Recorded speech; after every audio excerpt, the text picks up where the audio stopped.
Você sabia que a inteligência artificial está revolucionando a forma como estudamos e protegemos o meio ambiente?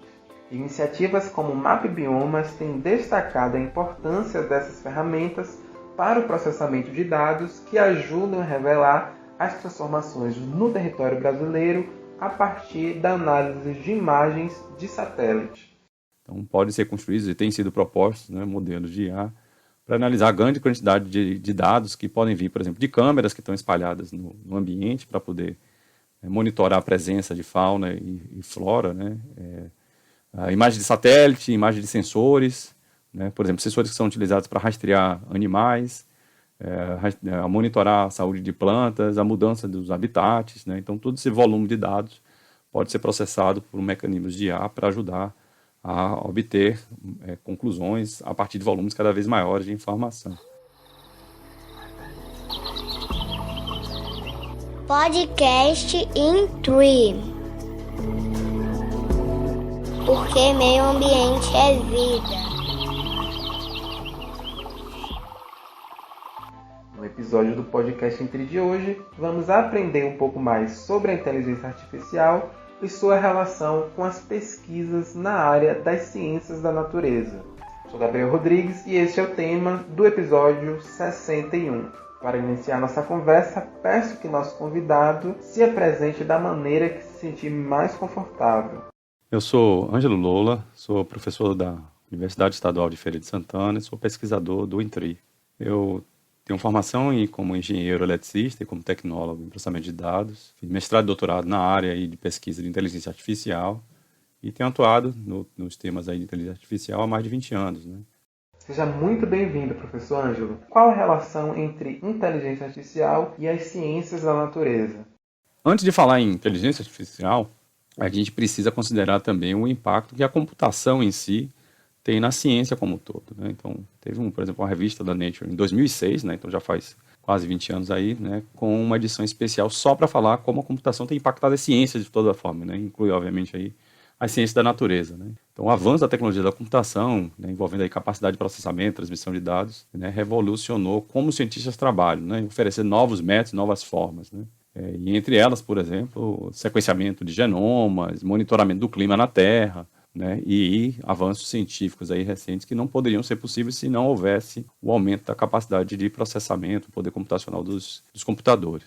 Na ciência da natureza, né, isso inclusive acabou criando novas sub-áreas que ganharam nomes nessa interseção da computação com as demais ciências da natureza, né? Seja a biologia computacional, a bioinformática, a física computacional, a astroinformática, a química computacional e assim por diante.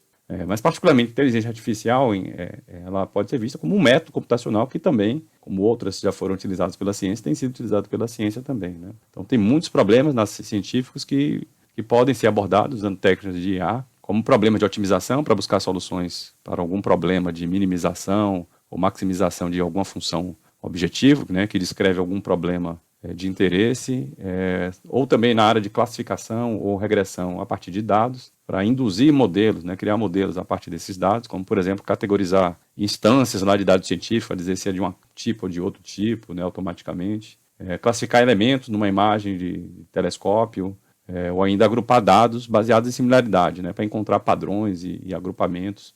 Como, por exemplo, se eu tiver vários cantos de pássaros, eu preciso reconhecer e verificar, né, quais são os padrões e similaridades que existem entre diversos cantos possíveis, eu poderia usar IA para isso também. Bacana, professor Ângelo. A partir dessa reflexão que o senhor nos trouxe, é possível identificar quais são as potencialidades quanto ao uso e apropriações da IA na área ambiental? Uma das principais formas que a inteligência artificial pode ser aplicada é no monitoramento ambiental.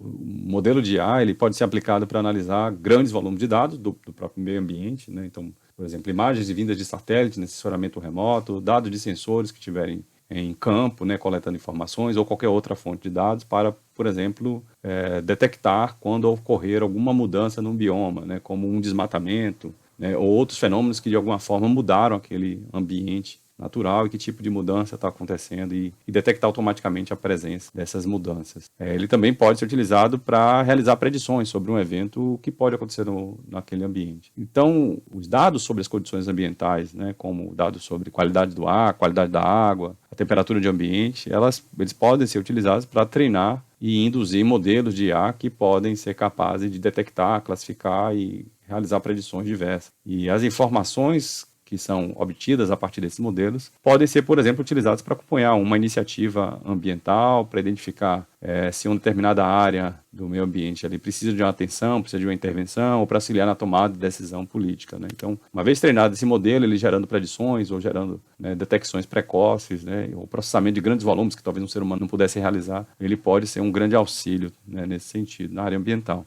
IA também pode ser utilizada, por exemplo, na avaliação e predição de desastres naturais, né? Então, você pode alimentar um modelo com dados, né, sobre as ocorrências que já tiveram, né, para identificar padrões que possam ser utilizados para predizer um potencial de acontecimento de algum desastre, né? Então, se vai acontecer uma inundação, né, se um incêndio florestal, né, vai ocorrer ou vai, né, sair de controle. E esse modelo pode ser, então, utilizado para emitir algum tipo de aviso, para fazer a evacuação de pessoas dessas áreas que possam ser afetadas, e até também para alocar recursos, né, para locais que serão atingidos. Se eu, de alguma forma, consigo predizer que pode acontecer, eu já posso mobilizar aquilo que é necessário.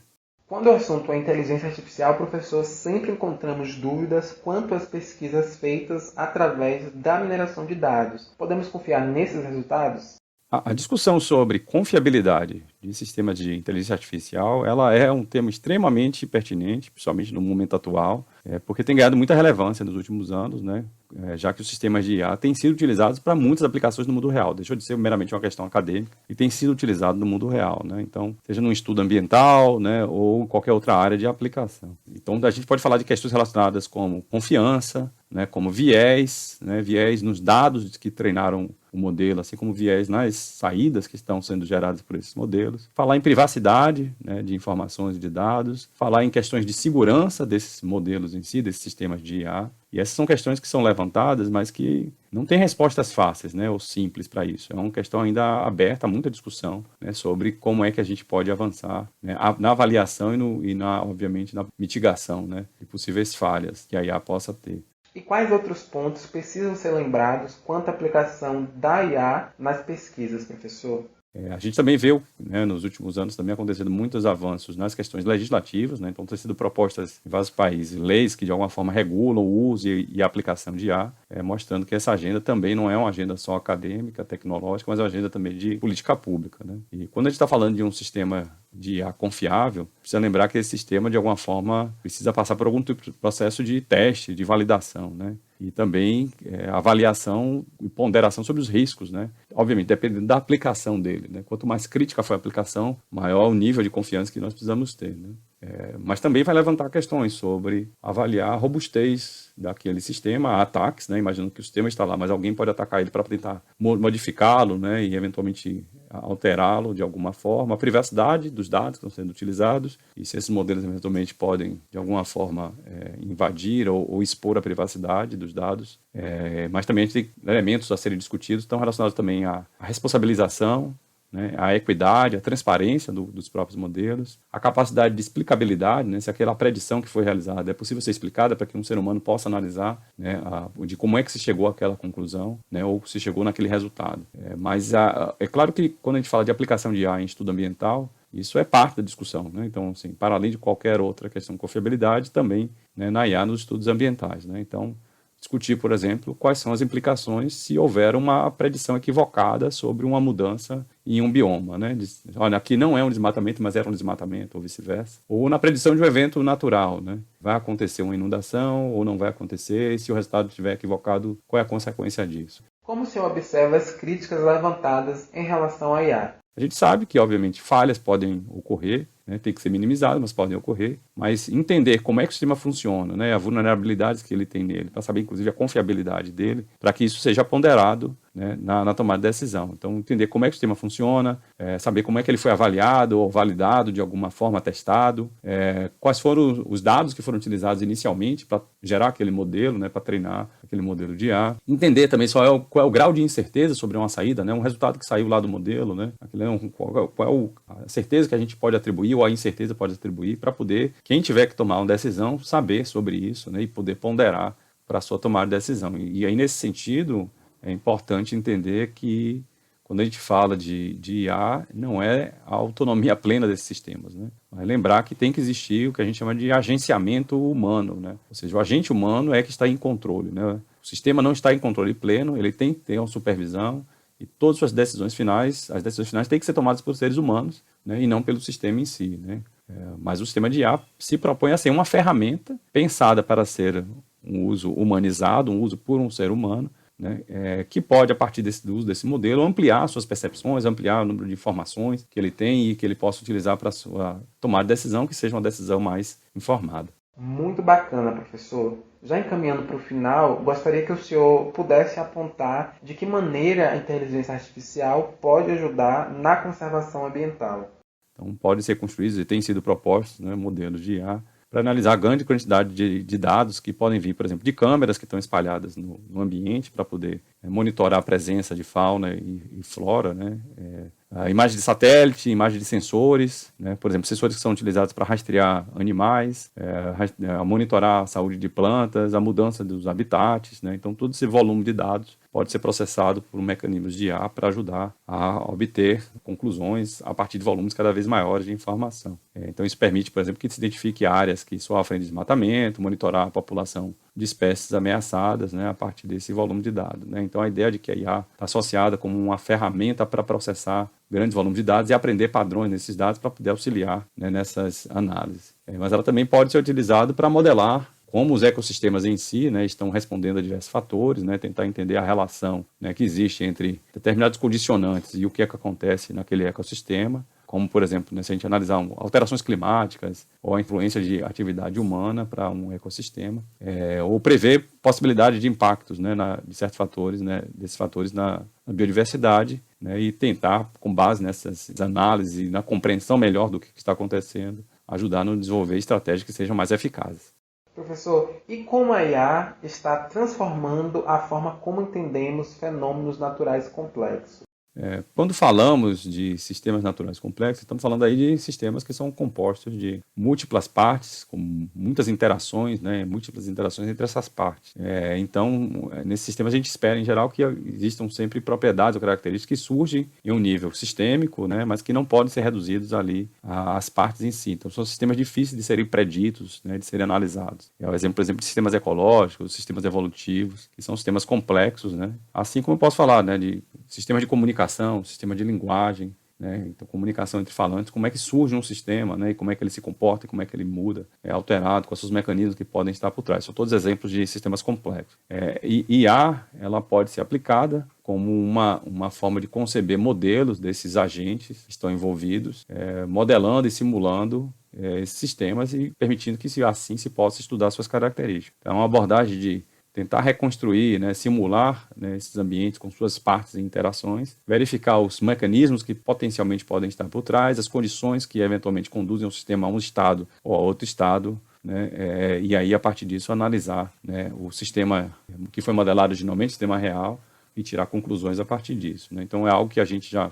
Por exemplo, a gente já estudou, né, enquanto pesquisa, a emergência de comunicação entre criaturas virtuais, né, inclusive também robóticas, que a gente utilizou inspirações, por exemplo, de casos de comunicação animal, né, para poder tentar imaginar quais são os mecanismos e as condições que poderiam levar ou não à emergência de signos comunicativos, ou quais são as condições evolutivas que geram na emergência de um determinado repertório de signos simbólicos aí que permitem comunicação entre agentes artificiais.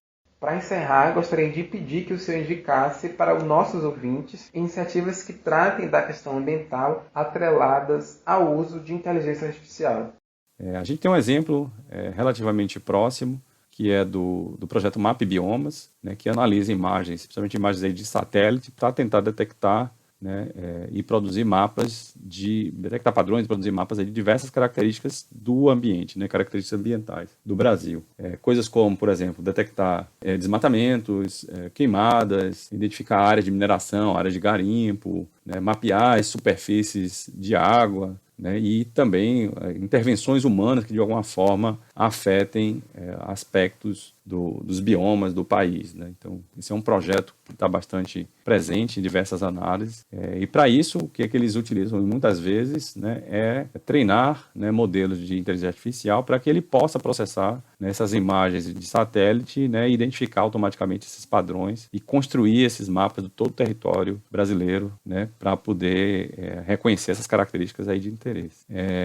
Podemos também comentar, né, sobre o uso de inteligência artificial em projetos de ciência cidadã, né, como, por exemplo, na plataforma chamada iNaturalist, uma plataforma internacional, né, eles têm um recurso, por exemplo, na plataforma de visão computacional, que auxilia na identificação de espécies da fauna e da flora que estejam presentes em imagens que cidadãos estão enviando para a plataforma, né? Então, como uma forma de colaborar com o projeto de ciência cidadã, uma vez que as imagens chegam lá, né, tentar, em vez de depender de um especialista para olhar uma imagem uma por uma, tentar, eventualmente, usar IA como uma forma de acelerar a identificação de quais são as espécies que estão presentes nessas imagens que estão em grande volume, né? Tem um projeto também brasileiro, né, chamado o Projeto Baleia Jubarte, né, que também tem utilizado IA para reconhecer espécies de baleias e também para identificar os indivíduos, né, ou seja, cada baleia em si, né, um indivíduo, com base no padrão das marcas do corpo da própria baleia, e verificar, por exemplo, conseguir, a partir disso, analisando as fotografias que são obtidas, identificar, por exemplo, que determinada baleia, como é que ela se movimenta, onde ela está presente, né? Então, se ela fizer esse rastreamento dessas marcas, né, ela consegue individualizar a baleia a partir das fotos que são obtidas quando as pessoas enviam essas fotos, né, identificar como é que aquele indivíduo está se deslocando nos mares.